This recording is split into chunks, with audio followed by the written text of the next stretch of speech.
Nếu một ngày Donald Trump được hỏi ngôn ngữ nào khiến ông ấn tượng nhất và ông trả lời, thật lòng mà nói, tiếng Việt là ngôn ngữ buồn cười nhất tôi từng nghe, bạn sẽ nghĩ gì?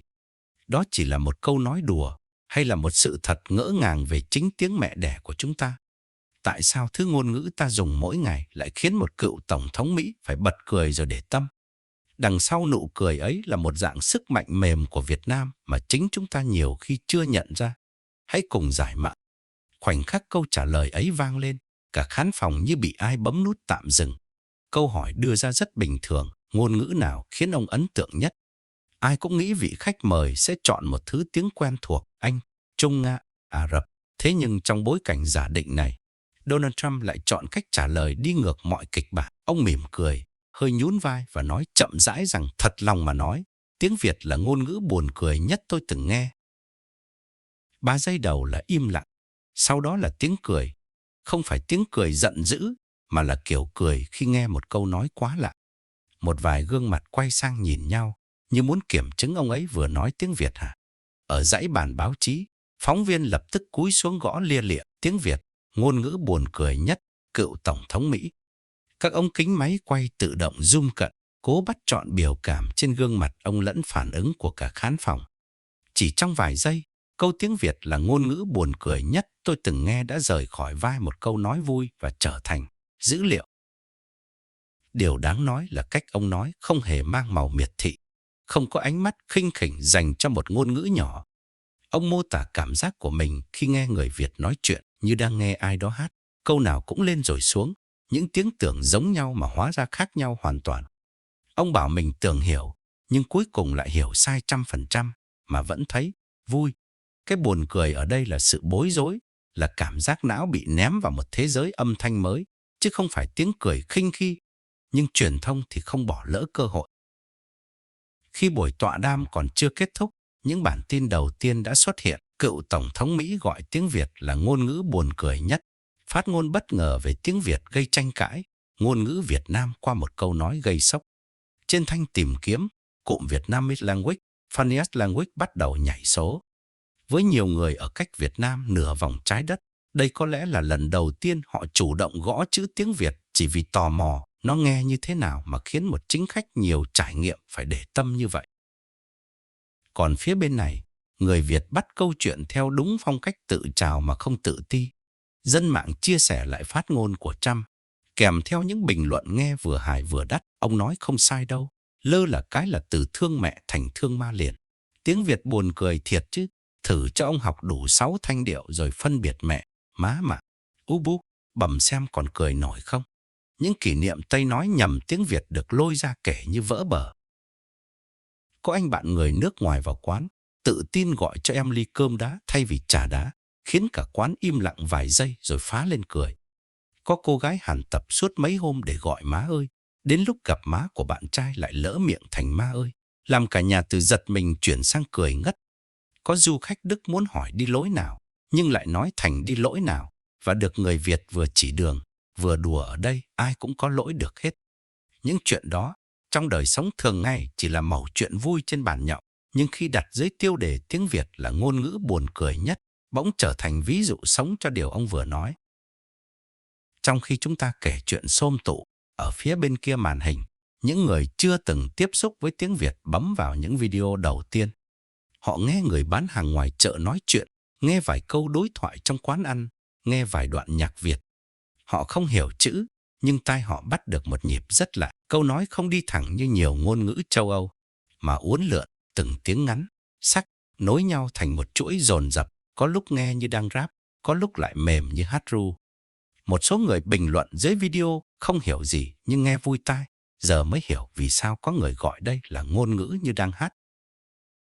Các kênh dạy tiếng Việt cho người nước ngoài, các thầy cô Việt ngữ ở nước ngoài nắm ngay cơ hội. Họ làm video giải thích vì sao với người mới học, 6 thanh điệu là cơn ác mộng, vì sao chuỗi ma má, mã lại khiến cả lớp cười mà vẫn phải học thật nghiêm túc, vì sao chỉ đổi dấu mà nghĩa đổi hẳn. Một số nhà nghiên cứu ngôn ngữ thì viết bài, nói rõ rằng buồn cười ở đây là hiệu ứng va chạm giữa hai hệ tư duy ngôn ngữ, một bên không có thanh điệu, một bên gắn nghĩa vào cao độ giọng nói. Nói cách khác, Câu nói trên sân khấu là điểm nổ để cả thế giới nhìn tiếng Việt bằng con mắt chuyên môn hơn. Nhưng cú xoay lớn nhất lại diễn ra trong nội tâm người Việt. Bao năm sống trong tiếng Việt, ta quen đến mức không còn thấy lạ. Ta nói trời ơi, biết chết liền dễ gì, yêu quá trời. Ta đổi qua lại giữa mẹ, má mạ, u bu, bẩm như không. Ta dùng những câu rất ngắn để nói những điều rất sâu, mà hiếm khi dừng lại tự hỏi thứ ngôn ngữ mình đang dùng mỗi ngày trông như thế nào trong tai người khác. Chỉ đến khi một câu nói trên diễn đàn quốc tế khiến cả thế giới tò mò, ta mới giật mình, hóa ra tiếng Việt không chỉ là công cụ để mình sống, mà còn là bộ mặt mềm mà thế giới đang nhìn vào. Từ đây, câu chuyện không còn dừng ở mức ông ấy đùa vui hay giận hay không giận. Câu hỏi lớn hơn xuất hiện, nếu chỉ một câu nói cũng đủ làm người ta kéo nhau đi nghe tiếng Việt, bàn về tiếng Việt, phân tích tiếng Việt, thì có phải chúng ta đang sở hữu một thứ sức mạnh mềm mà chính mình chưa đặt tên đúng mức? Tiếng Việt có thể khiến người ta bật cười, nhưng có giữ chân được họ lại để lắng nghe không? Và vì sao một ngôn ngữ lại có thể vừa gây rối, vừa gây nghiện như thế? Muốn trả lời, ta phải đi sâu vào thứ tưởng như nhỏ nhất nhưng lại khiến não bộ cả thế giới quay cuồng. Những dấu sắc, huyền, hỏi, ngã, nặng đã biến tiếng Việt thành ngôn ngữ buồn cười nhất trong mắt người ngoài, nhưng đồng thời cũng là cánh cửa dẫn tới chiều sâu tư duy của người Việt. Muốn hiểu vì sao câu tiếng Việt là ngôn ngữ buồn cười nhất tôi từng nghe lại khiến nhiều người gật gù đồng ý. Chúng ta phải quay về điểm xuất phát, cảm giác của một bộ não đã quen với tiếng Anh, tiếng Pháp, tiếng Đức khi lần đầu chạm vào tiếng Việt. Trong rất nhiều ngôn ngữ, giọng nói chỉ dùng để nhấn mạnh cảm xúc. Còn với tiếng Việt, giọng nói mang luôn cả nghĩa. Đó là cú va chạm đầu tiên khiến người nước ngoài bật cười vì choáng, rồi sau đó mới thấy sợ. Với người Việt, 6 thanh ngang, huyền, sắc, hỏi, ngã, nặng tự nhiên như chuyện ăn cơm, uống nước. Chúng ta lớn lên trong tiếng mẹ, tiếng má, tiếng mạ, tiếng u gọi con. Trong những câu dỗ dành, câu mắng yêu, không ai ngồi đếm xem mình đang dùng thanh gì. Nhưng với người đến từ các ngôn ngữ không có thanh điệu, mỗi tiếng Việt bỗng biến thành một nốt nhạc bắt buộc phải hát đúng. Hát lệch nửa cung là đổi nghĩa. Một học viên người Mỹ từng kể, ngày đầu tiên bước vào lớp học tiếng Việt, trên bảng chỉ có một hàng chữ ma má, mà mã mạ. Anh tưởng đó là nhiều cách viết sai của cùng một từ. Đến khi cô giáo bình thản giải thích 6 nghĩa khác nhau, cả lớp cười ồ vì tưởng cô pha trò. Nụ cười tắt dần khi họ hiểu đó là bài học thật sự.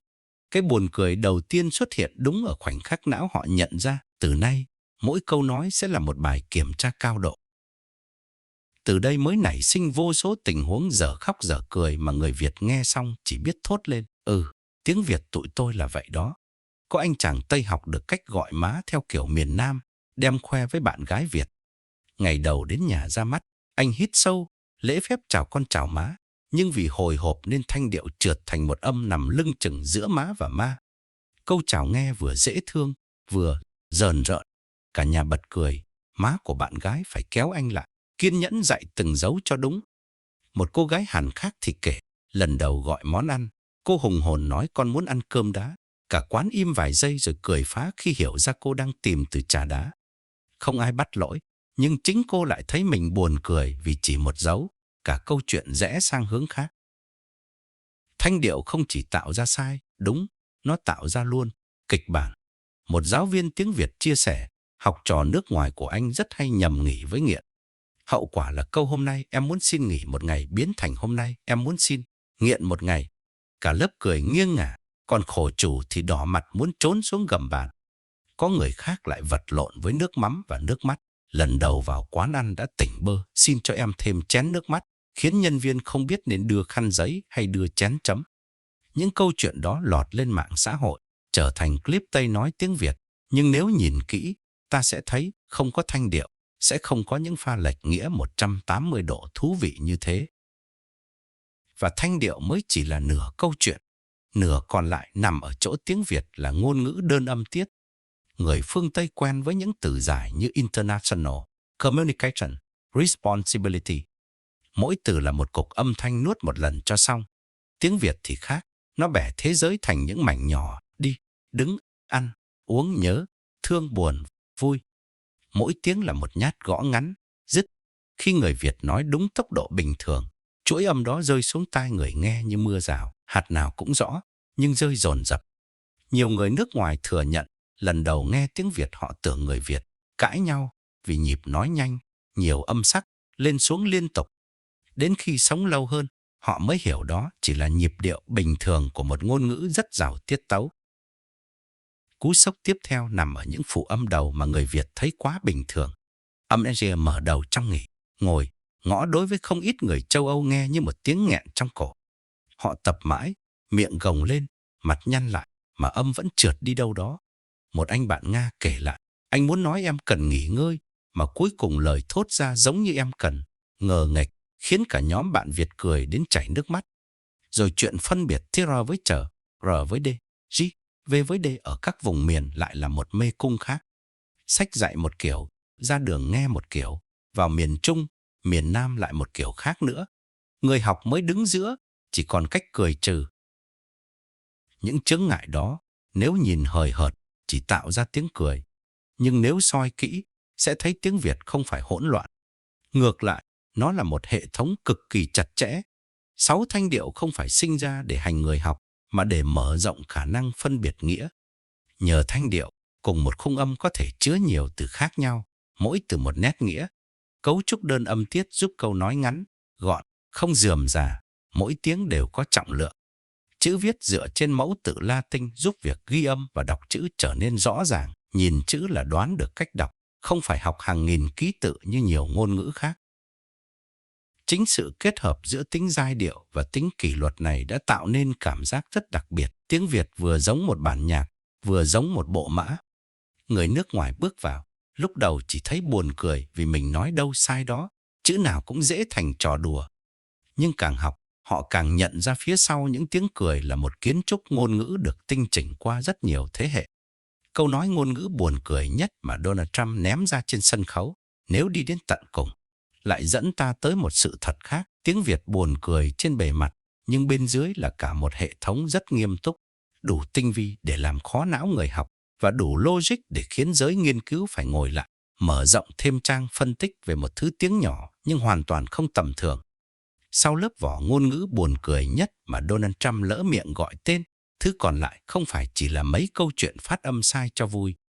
Nếu kéo ống kính ra xa khỏi lớp học tiếng Việt cho người nước ngoài, ra khỏi các clip Tây nói tiếng Việt trên mạng, ta sẽ thấy một điều khác. Tiếng Việt thực ra là một dòng lịch sử sống, là bản tóm lược cô đặc của cách người Việt nhìn thế giới, chịu đựng, yêu thương và giữ lấy mình giữa bao lần sóng gió. Trong nhiều ngôn ngữ trên thế giới, dấu vết lịch sử bị che mờ dần bởi vay mượn, lai tạp đến mức lớp trẻ gần như không còn cảm được gốc. Còn tiếng Việt, dù đi qua cả nghìn năm giao thoa với Trung Hoa, hàng chục thập kỷ va chạm với Pháp, Mỹ và nhiều nền văn hóa khác, vẫn giữ một lõi rất Việt. Chỉ cần nghe cách chúng ta gọi những người thân trong nhà đã thấy mẹ, má, mạ, u bu bầm, mỗi vùng một tiếng, nhưng tất cả đều là những cách khác nhau để nói về một người sinh ra mình. Đằng sau đó là một thứ tình cảm gia đình bền, dai, mềm nhưng không dễ đứt, và ngôn ngữ chính là nơi nó bám vào. Hành trình chữ viết càng cho thấy rõ hơn sức sống ấy. Ngày xưa, khi chữ Hán là công cụ chính của tầng lớp trí thức, người Việt đã tự nghĩ ra chữ nôm để ghi lại tiếng nói của mình cho đúng, để viết thơ, viết ca dao, để chửi yêu, để than thở, để tỏ tình. Rồi đến lúc chữ quốc ngữ xuất hiện, ban đầu chỉ là công cụ của một nhóm nhỏ giáo sĩ, sau trở thành lựa chọn của cả một phong trào muốn mở mắt dân mình trước tri thức mới. Người Việt chấp nhận một hệ chữ mới để tiến nhanh hơn, nhưng không đổi tiếng nói của mình cho tiện. Vẫn là tiếng Việt ấy, chỉ đổi bộ quần áo từ chữ nôm sang chữ quốc ngữ, để dễ học, dễ in, dễ phổ cập. Chữ thay đổi, nhưng giọng thì không. Bởi vậy, mỗi lần một người nước ngoài tập đánh vần tiếng Việt, họ thực ra đang chạm tay vào cả một hành trình, từ những ông đồ ngồi bên nghiên mực, những bà mẹ ru con bằng câu lục bát, đến những lớp bình dân học vụ thời chiến, rồi những đứa trẻ hôm nay cắp sách đến trường. Từng tiếng nói ra không chỉ là âm thanh hiện tại, mà là cái bóng của rất nhiều thế hệ đổ dồn lên đó. Có lẽ vì thế mà người ta bảo tiếng Việt mềm, nhưng không yếu, mộc mạc, nhưng không mỏng. Rồi đến những từ dịch không nổi mà dân nghiên cứu gọi là bất khả dịch. Người Việt nói duyên, người học ngoại ngữ vò đầu là may mắn, là tình cờ, là sự hấp dẫn, hay là cái nợ từ kiếp nào đó. Người Việt nói thương, còn tiếng Anh loay hoay xoay giữa lớp like, care, pity, sympathy mà vẫn thiếu. Chữ thương ấy dùng được cho mẹ, cho cha, cho người yêu, cho bạn, cho một đứa trẻ mình không quen nhưng thấy tội. Chỉ một từ mà chạm vào rất nhiều tầng. Những chữ khác như hiếu, nghĩa, chạnh lòng, đằm thắm, tủi thân cũng vậy. Đọc nghĩa từ điển thì hiểu một phần, nhưng chỉ có tiếng Việt với hệ thành ngữ, tục ngữ, ca dao gắn kèm phía sau mới cho chúng một trọng lượng đầy đủ. Ngay cả những câu nói tưởng như vô tư nhất cũng phơi ra cách người Việt dùng ngôn ngữ để bọc cảm xúc. Ăn cơm chưa? Nhiều khi chẳng phải hỏi chuyện ăn uống, mà là một cách nói vòng. Dạo này ổn không? Có chăm lo cho mình không? Đi đâu đấy không phải để kiểm soát, mà để mở đầu câu chuyện, thay cho một lời chào khô khan. Cái kiểu hỏi han vòng vèo đó nói lên một thứ rất Việt, ngại trực diện quá, nhưng vẫn muốn biết người kia sống thế nào, nên mượn cái cớ bề mặt để gửi đi sự quan tâm. Đặc biệt, tiếng Việt còn có khả năng co giãn theo vùng miền mà không rách. Giọng Bắc với răng mà, sao thế? Giọng Trung với răng dứa, mô tê răng dứa, giọng Nam với vậy hả? Trời ơi, dễ thương quá trời luôn. Người ngoài nghe thấy một rừng biến thể, nhưng người Việt nghe là hiểu hết. Cùng một cấu trúc, cùng một hệ thanh điệu, nhưng mỗi vùng thêm vào một chút màu của mình. Tiếng Việt vì thế vừa như một thân cây chung, vừa như một tán lá nhiều nhánh. Càng nhìn rộng, càng thấy đa dạng, càng đi sâu, càng thấy gốc rễ chỉ có một. Trong văn chương, linh hồn tiếng Việt lộ ra rõ nhất. Những câu ca dao thương nhau cau 6 bổ 3, ghét nhau cau 6 bổ ra làm 10, hay yêu nhau mấy núi cũng trèo, mấy sông cũng lội, mấy đèo cũng qua nghe qua tưởng đơn giản. Nhưng nếu tách từng lớp sẽ thấy đây là ngôn ngữ của hình ảnh, của mồ hôi, của con người thật ngoài đồng ngoài ruộng. Không cần nhiều từ hoa mỹ, chỉ vài tiếng ngắn, ghép lại với nhau, tiếng Việt đã vẽ xong cảnh, dựng xong tâm trạng, chốt xong một triết lý sống, thương thì chia, ghét thì xé, yêu thì không ngại đường xa. Vậy nên, khi một người như Trump ném ra câu tiếng Việt là ngôn ngữ buồn cười nhất tôi từng nghe, chúng ta có quyền cười lại, nhưng cũng có quyền mỉm cười tự tin. Bởi cái mà ông nghe thấy là lớp vỏ, tiếng nói lên xuống, những lỗi sai thanh điệu, những từ nghe na ná nhau. Còn cái mà chúng ta biết là bên dưới lớp vỏ đó là một ngôn ngữ đã đi qua thuộc địa, chiến tranh, chia cắt, hội nhập mà vẫn giữ được chất của mình. Một thứ tiếng đủ linh hoạt để chấp nhận chữ mới, đủ bền để không đánh mất giọng cũ, đủ mềm để ôm hết những cảm xúc nhỏ bé nhất của đời sống, đủ chắc để trở thành sợi dây nối người Việt với nhau, dù ở bất kỳ đâu trên thế giới. Đến đây, câu chuyện không chỉ là tiếng Việt buồn cười hay không nữa. Câu hỏi quan trọng hơn là một ngôn ngữ với nhiều lớp như vậy, với lịch sử, với cảm xúc, với bản sắc đậm đặc như vậy, khi bước ra ngoài biên giới, nó đang mang theo loại sức mạnh mềm nào cho Việt Nam. Đó chính là phần tiếp theo của hành trình, từ tiếng cười vì lạ, đến sự tò mò, rồi đến việc nhận ra tiếng Việt là một vũ khí mềm mà nếu biết dùng đúng, sẽ kể hộ chúng ta câu chuyện Việt Nam theo cách không ai có thể thay thế. Khi câu nói tiếng Việt là ngôn ngữ buồn cười nhất vang lên, người ta cười vì lạ. Nhưng nếu nhìn kỹ hơn, chính khoảnh khắc đó lại vô tình phơi bày một sự thật khác. Việt Nam đang sở hữu một thứ vũ khí rất đặc biệt mà không cần phô trương, không cần ồn ào, không cần chạy đua vũ trang. Thứ vũ khí ấy không nằm trong kho quân sự, không nằm trên bàn đàm phán, mà nằm ngay trên đầu lưỡi mỗi người Việt. Tiếng Việt, cái buồn cười mà người ngoài cảm nhận mới chỉ là tầng bọt. Còn bên dưới, tiếng Việt đang âm thầm đóng vai trò một dạng sức mạnh mềm của Việt Nam trong thời đại toàn cầu hóa và kỷ nguyên trí tuệ nhân tạo. Hãy bắt đầu từ những con người mang tiếng Việt đi xa nhất, cộng đồng người Việt ở khắp thế giới. Hơn mấy triệu người Việt sống rải khắp năm châu, mở quán ăn, tiệm cà phê, tiệm làm đẹp, công ty công nghệ, phòng nghiên cứu. Ban ngày họ làm việc bằng tiếng bản xứ, tối về vẫn gọi nhau bằng tiếng mẹ đẻ, vẫn alo má, nhà mình, vẫn nói với con ăn cơm chưa con, ráng lên nghe. Mỗi lần họ mở miệng nói tiếng Việt nơi đất khách, ngôn ngữ ấy không chỉ là sợi dây nối gia đình, mà còn là một lá cờ mềm, không bay trên cột, nhưng hiện diện trong từng câu chào, câu cảm ơn, câu dặn dò. Không ai bổ nhiệm họ làm đại sứ, nhưng chính họ là những người giới thiệu tiếng Việt cho bạn bè, đồng nghiệp, hàng xóm. Không ít người nước ngoài biết đến tiếng Việt từ những mối quan hệ rất đời thường như vậy. Họ yêu một cô gái Việt, cưới một chàng trai Việt, làm chung với đồng nghiệp Việt, ở chung với bạn cùng phòng Việt, nghe tiếng Việt qua những bữa cơm, những cuộc gọi video về quê. Họ bắt đầu hỏi, câu đó nghĩa là gì? Sao mọi người hay nói trời ơi vậy? Sao cùng là mẹ mà lúc thì nghe má, lúc lại mạ, lúc nữa lại u? Từng chút một, tiếng Việt len vào cuộc sống họ, không bằng giáo trình, mà bằng những mối quan hệ. Và khi một ngôn ngữ đi vào trái tim con người bằng tình cảm, đó chính là sức mạnh mềm ở dạng tinh khiết nhất. Trên mặt trận văn hóa đại chúng, tiếng Việt cũng đang vượt ra khỏi biên giới. Những bài hát Việt được remix, được đưa vào danh sách phát ở nước ngoài. Những đoạn nhạc nền có lời Việt xuất hiện trong các video ngắn, những bộ phim web drama.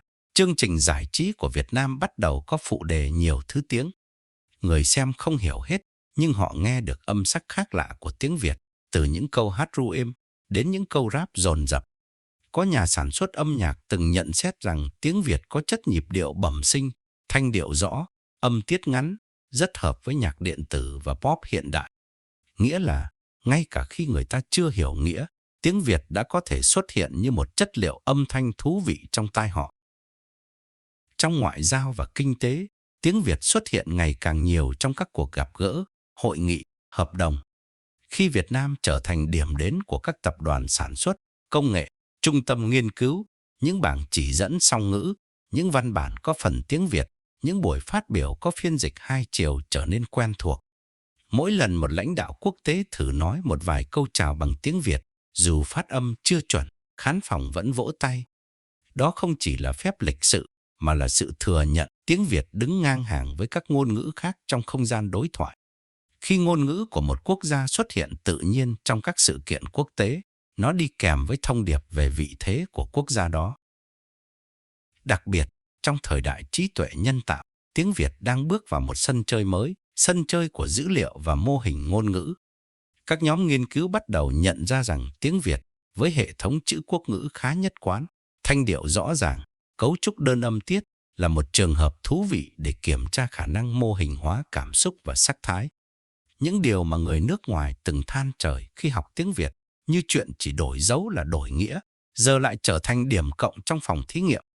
Máy có thể học được những khác biệt tinh tế đó, và từ đó, các kỹ sư ngôn ngữ rút ra những bài học về cách biểu đạt cảm xúc.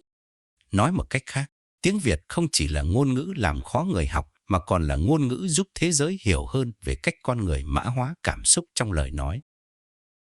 Cùng lúc ấy, các khoa Việt ngữ, ngành Việt Nam học, các trung tâm nghiên cứu văn hóa Việt Nam ở nước ngoài không ngừng tăng lên. Người ta đến với tiếng Việt không phải vì nó là ngôn ngữ của một siêu cường, mà vì đằng sau đó là một câu chuyện quốc gia đáng chú ý, một dân tộc nhỏ, từng bị chia cắt, từng đi qua chiến tranh, nhưng vẫn giữ được ngôn ngữ riêng, bản sắc riêng, mô hình phát triển riêng. Nhiều sinh viên quốc tế chọn học tiếng Việt như một chìa khóa để hiểu sâu hơn về xã hội, về con người, về cách Việt Nam ứng xử trong bàn cờ khu vực. Khi tiếng Việt trở thành công cụ nghiên cứu, nó không chỉ mang vai trò giao tiếp nữa, mà mang luôn vai trò bản đồ để người khác đọc vị Việt Nam. Tất cả những điều đó kết lại thành một bức tranh. Tiếng Việt không chỉ tồn tại trong biên giới, mà đang được dùng để bắc cầu giữa Việt Nam và phần còn lại của thế giới. Ngôn ngữ này đem theo những thứ mà vũ khí cứng không thể chở đi. Câu hát ru, câu chào vội, câu chúc ngủ ngon, câu ăn cơm trưa, câu chuyện về mẹ, về má, về những người nông dân, công nhân, trí thức, nghệ sĩ, những đứa trẻ sinh ra ở trời Tây nhưng vẫn bập bẹ ba má bằng tiếng Việt.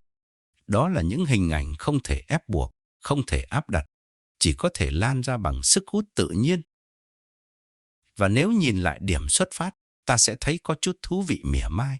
Người ta cười vì một câu nói về ngôn ngữ buồn cười nhất. Nhưng chính thứ tiếng bị gọi là buồn cười đó lại đang dần khiến thế giới phải nghiêm túc nhìn vào Việt Nam bằng một con mắt khác. Không chỉ là một thị trường, một điểm đến du lịch, một xưởng sản xuất, mà là một quốc gia có linh hồn ngôn ngữ riêng, có câu chuyện riêng, có sức hấp dẫn riêng.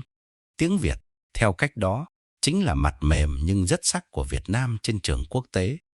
Mỗi người Việt nói được tiếng Việt, giữ được tiếng Việt, yêu được tiếng Việt là mỗi người đang cầm trong tay một phần của thứ sức mạnh mềm ấy, dù họ có ý thức hay không. Nếu câu nói tiếng Việt là ngôn ngữ buồn cười nhất mà tôi từng nghe của Donald Trump là điểm mở màn, thì phần còn lại của câu chuyện lại nằm trong những ngày tháng rất đời sau đó. Khi người nước ngoài thực sự bước vào hành trình học tiếng Việt, ở ngoài nhìn vào, họ cười vì thấy lạ. Nhưng khi cầm sách, mở miệng, sai dấu, lẫn từ ngượng chín mặt rồi vẫn cố nói tiếp, một thứ cảm xúc khác lặng lẽ lớn lên từ tò mò sang mệt mỏi, rồi thành tôn trọng. Giai đoạn đầu tiên luôn là sốc.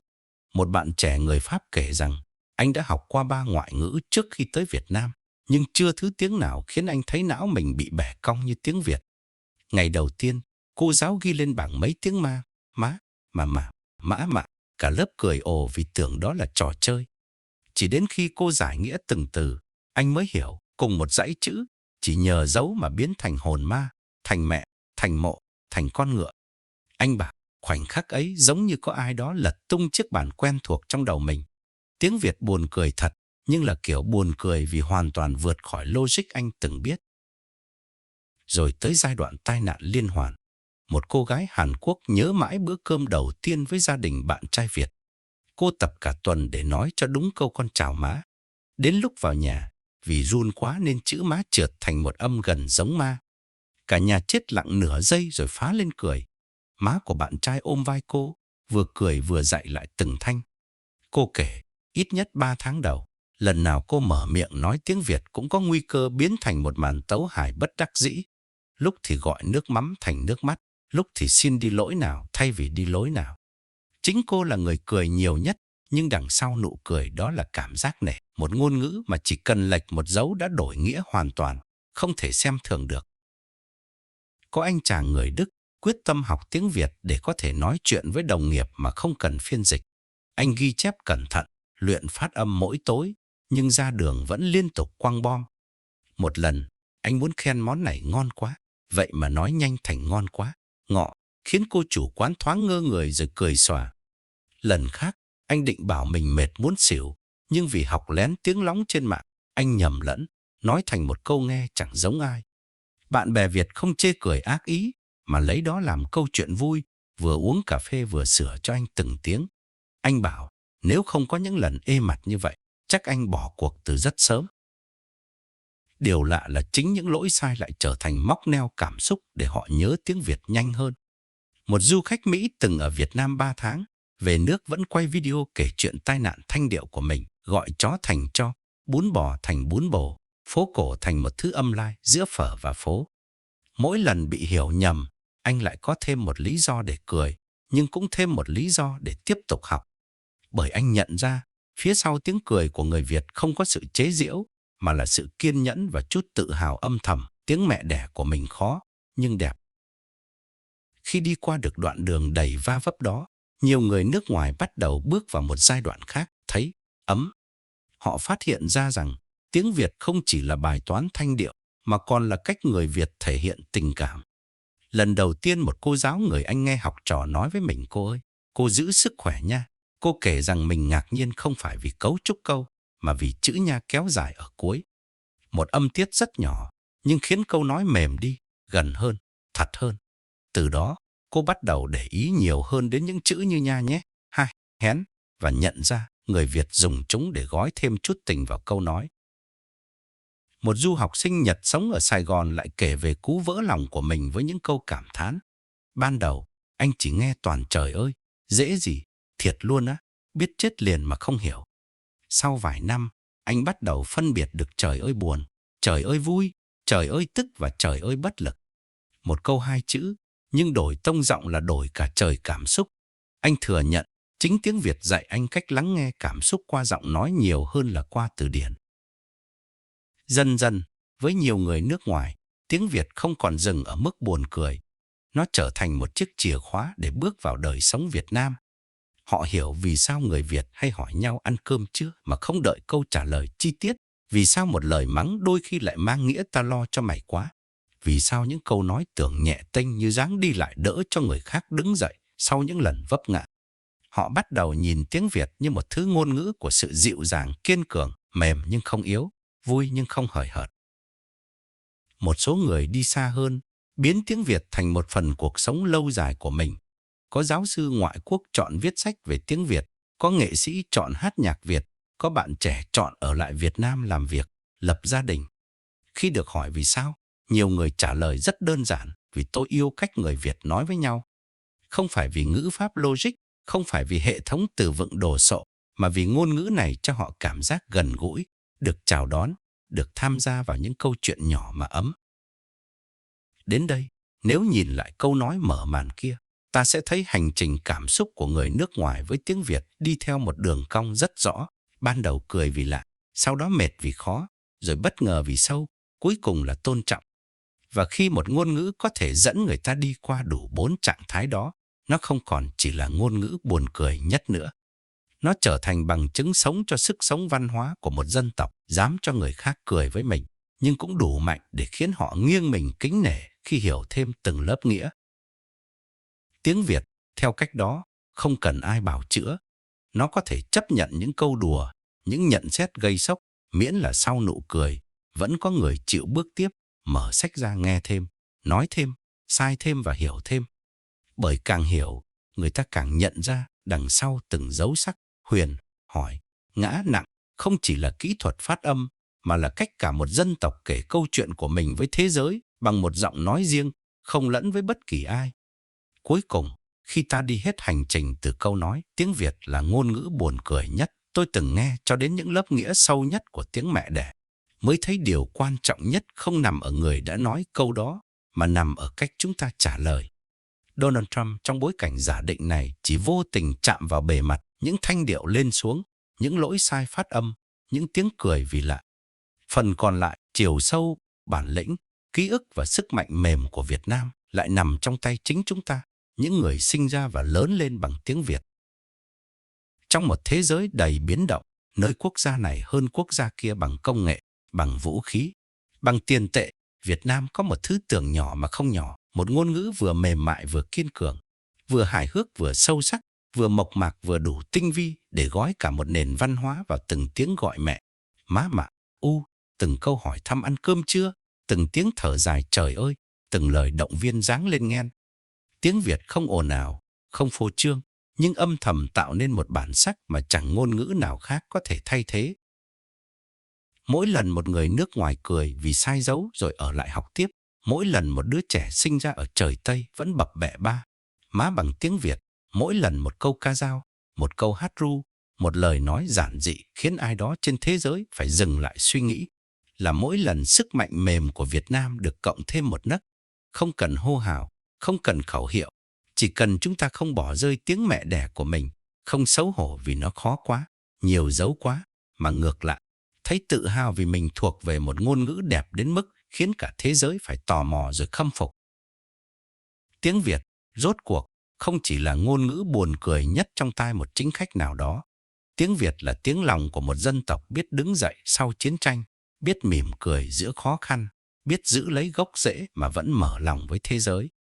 Và khi chúng ta ý thức được điều đó, mỗi câu nói hàng ngày của bạn, của tôi, của bất kỳ người Việt nào, dù ở quê nhà hay nơi xứ lạ, đều đang góp một phần rất thật vào câu chuyện vị thế Việt Nam. Nếu bạn cũng thấy mình may mắn vì được nói tiếng Việt, hãy giữ chặt nó, truyền lại nó và chia sẻ câu chuyện này cho nhiều người hơn nữa. Đó chính là cách đơn giản nhất để mỗi người chúng ta biến tình yêu tiếng Việt thành sức mạnh mềm của cả một đất nước.